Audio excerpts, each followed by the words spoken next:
Now, here's your host, Charlie Harger. And thanks for joining us today. Matt Markovich is also here with us, and we just heard from New Orleans Police Chief Ann Kirkpatrick, who at one time served as the chief of the Federal Way Police Department. She was also, for a time, the chief deputy of the King County Sheriff's Office. Former King County Sheriff John Urquhart was her co-worker. He knows her well. He joins us live. John, we have this unfolding situation in New Orleans. Is she the right person for the job?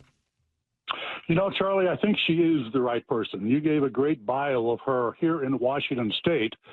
But, after she left the sheriff's office and she was number 2, I hired her as my undersheriff, chief deputy. She was number 2 in the sheriff's office. After she left, she went to be an assistant chief in Chicago. And from there, she went to be the chief of police in Oakland, California, which is a very big city. And from there, she went to New Orleans. And I think she is the right person for that job in New Orleans because, boy, it's a tough nut to crack.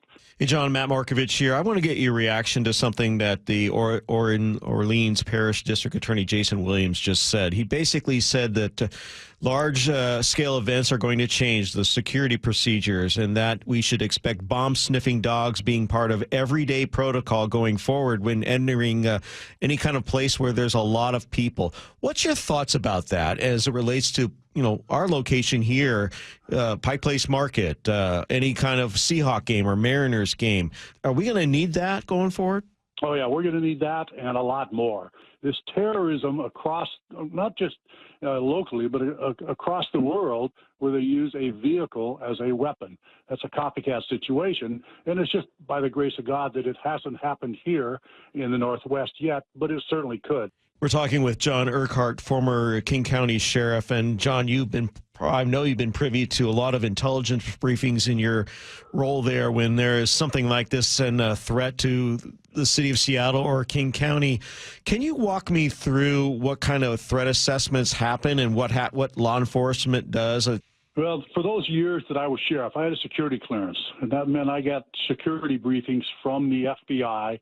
What they were absolutely deathly afraid of, and it continues to this day, is the lone wolf terrorist that is radicalized by ISIS.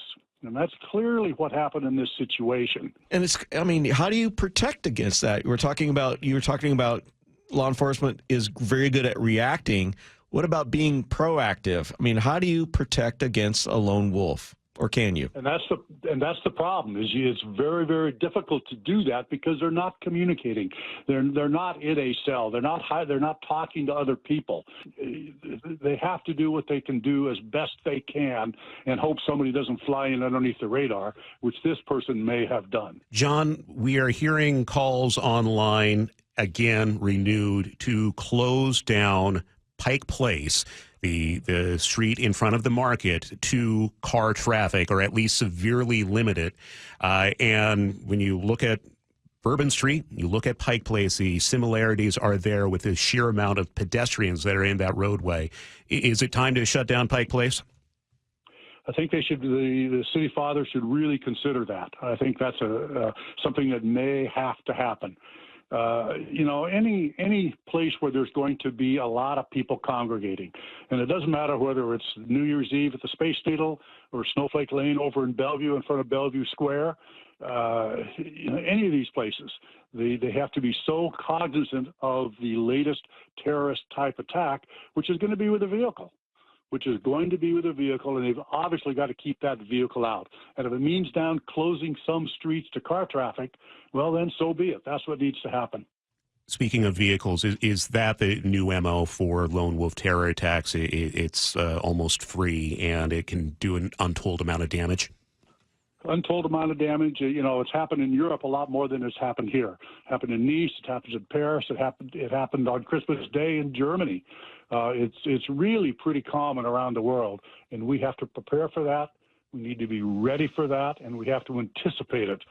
And that's what the government is sometimes not real good at doing. Former King County Sheriff John Urquhart, thank you for your time today. We will continue speaking to you as this situation develops. Thanks, John.